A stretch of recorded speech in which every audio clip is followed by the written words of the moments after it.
But they're now getting $11,000. Right, and that's why they got so So I angry. get $11,000, you get this? No. If you're making the same amount of 10 spots. No, you would not, you would not. And your employers are all stopping the insurance because the $3,000 penalty is much cheaper than keeping a $15,000 or $12,000 policy. So the employers are all cutting their insurance and throwing us into the exchanges. And no, you would get nothing.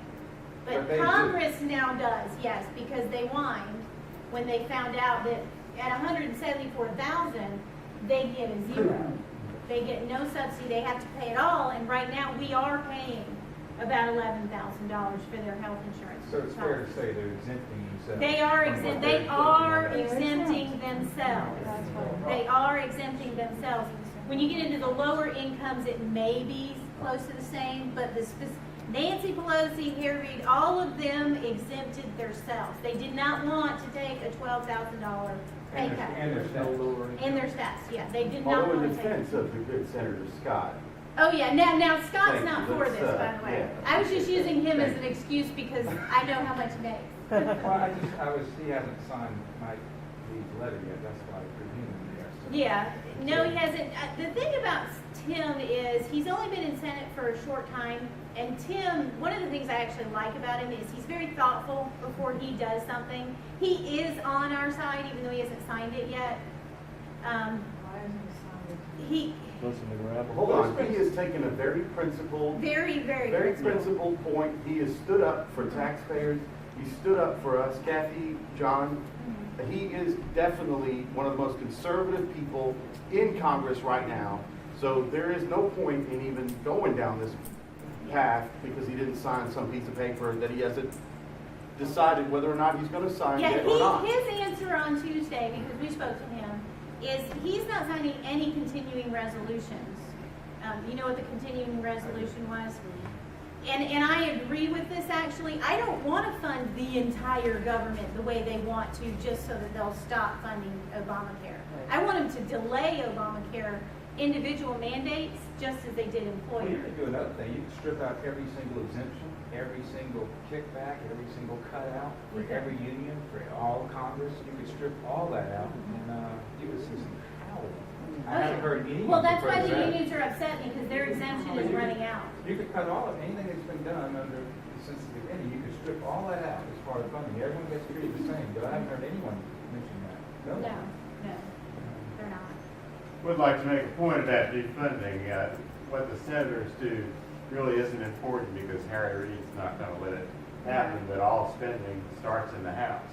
So the House can make a principled stand and say, we'll have a continuing resolution that funds government except Obamacare, and that means it's not in the budget.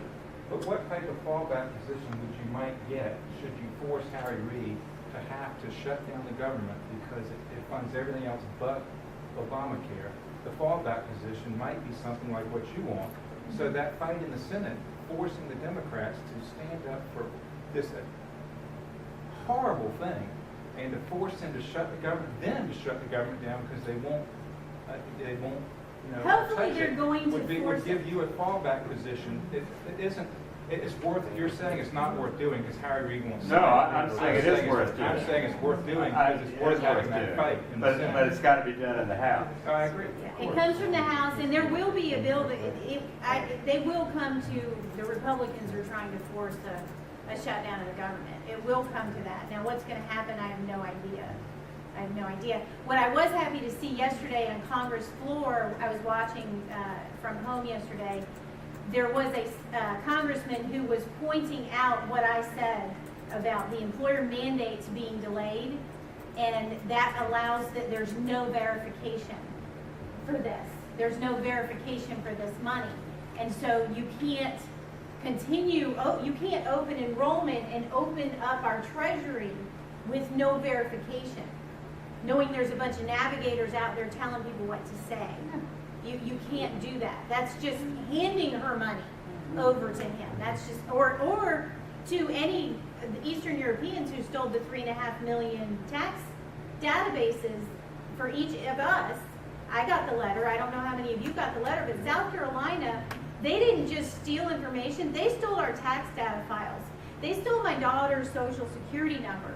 They can file tax return in my name, in my husband's name, claim our children, collect this direct deposit into a bank account somewhere, wherever, and this happens. I mean, the EIC, there's many millions that have gone into one bank account.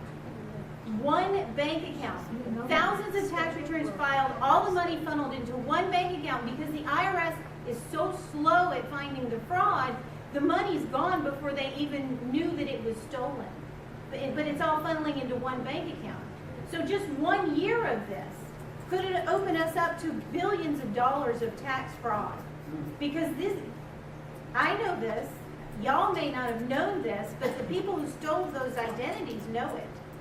The highest increase in fraud has been falsely filed tax returns. And part of the problem with falsely filed tax returns, if they file your tax return for you and claim and get this, because of the Privacy Act, the Privacy Law, 6103, you can't get any information about who stole your information. They filed in your name, they used your social, they used your income, they used your kids, but you can't get anything about it because of the Privacy Act. The Privacy Act, that 6103 is, and I think it's 6103 and not 6101, is what Lois Lerner, it's what the IRS is using to prevent Congress from getting the details of all those Tea Party and other conservative groups. They're using that privacy to say, well, we can't hand over the files to you, Congress, because the committee was left off the list of people who could see it. We don't have to give you the data. We can't because of this law. That's why they're not. And then they get up and they say that, well, there's no evidence that the White House or anyone else was involved. Well, there's no evidence because they don't have to turn over the files. There's no evidence they don't have to turn over the files. They're using our own laws against us. Again, I don't, like Doc said, I don't mean to sound like a conspiracy theorist, but they're using the laws against us. And they know the laws because they wrote the laws. They wrote them. So that's the money. That's the money. Multiply that by 4. They say that it's estimated that 29 million people will be in the exchanges in the next 3 years. Okay, so if you take 29 million people and say the average subsidy is $10,000, that's what we're going to be paying. And what we're doing with this massive transfer of wealth is we're taking it from the taxpayer, we're taking it out of your pocket. All right, so the dollars come from the taxpayer and they go into mega health insurance companies. And I think there's 4 or 6 of them. All right, so all that money you just saw, they're going to take the money and they're going to move all these billions, trillions of dollars into the mega health insurers every year. And then they're going to give it to you guys, less 25% or whatever. They're going to distribute it out to the providers. So what I don't understand with the liberal side is, because they're very against mega corporations, is how they think this is the solution to take all the money and put it in the mega health insurers and then distribute it out. And believe me, there's a lot of people in between. Just the coding. I watched a congressional hearing. I think there's one company that provides software or something to do with the coding, and they get it all, and they take a piece off the top as they help you with your coding. That's the AMA. Yeah. Who surprisingly supported Obamacare, and I makes you wonder why. Well, that's because they're here and they have an agreement to get some of that money. Well, and also, believe it or not, AMA only represents 19% of physicians. So, Yeah. But they're getting a piece of it. All of these lobbyists, the insurers actually wrote a lot of the healthcare law, which, by the way, started out at 2,500 pages. Now that it's gone to IRS and gone to coding, it's at 20,000 pages. And it is continuing. Just this year, they had to write 2,000 pages to qualify this little piece of it, these 5 points. They had to write 2,000 pages to clarify, clarifications, and they're still not done. This is not set in stone. I mean, really, I'm not even supposed to be telling it to you.